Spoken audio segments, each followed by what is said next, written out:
This is the aluminium housing I made for my smartphone to fit onto the R1200. The previous owner had a TomTom, I think it was, put onto this bracket, and I can't tell what brand it is. I did know, but it's faded. It's about a $200 alloy bracket that's got a swivel on it. Fairly simple aluminium construction, thin aluminium, folded up, right angles with all the right cutouts in it for the camera and for the power supply and the switches and so on and so forth. I put this fake carbon fibre adhesive film over it so it wouldn't be as reflective, to take the reflectivity away from it, because I didn't want a shiny thing in front of me, and paint doesn't stick to aluminium particularly well, so that was a sort of a cheap alternative. The phone very simply slides into that slot there. I've got access to the on-off switch here, access to the home screen button, and there's the Garmin navigator. And okay, now it won't work because I'm indoors, but show map, probably come up with the last map that I had. Yeah, that's where I live.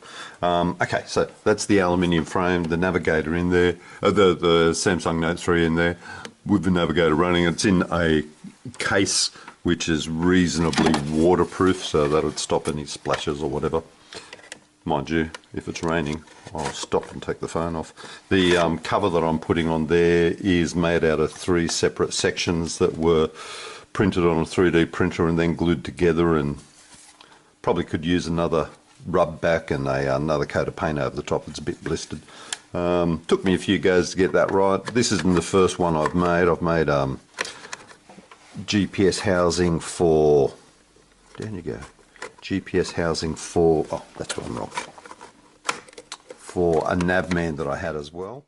Power supply for the bike's just down here, or from the bike I should say. Normally it sits underneath the tank bag, which sits on the tank rails there.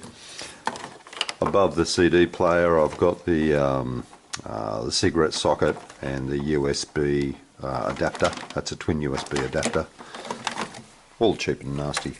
And this comes and sits around here, and when I set it up properly for cruising, I tuck it in under there and around and around and around so that it doesn't get caught up by the wind and blown around. And then the power cable comes into this side of the phone. When I want to set it up on my helmet, I've got my Aldi Bluetooth El Cheapy set, which is not too bad actually, it works quite well. Speakers inside the helmet, microphone, and I attach this to the helmet. When I want to take it off, it takes 2 hands because it's a really good bite.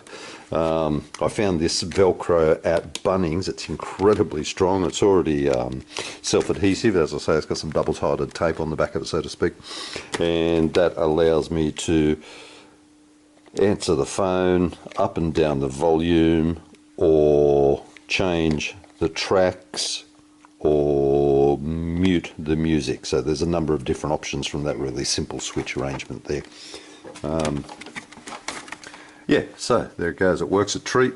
I went all the way to Tassie and back with it, and it's just fabulous being able to have this little indicator follow the lines to and fro on the map. Plus there's other data on there, tells you how fast you're going, all that sort of stuff, red light cameras, so on and so forth. Really worthwhile additional information to have so that your trip's that little bit safer and a little bit more enjoyable.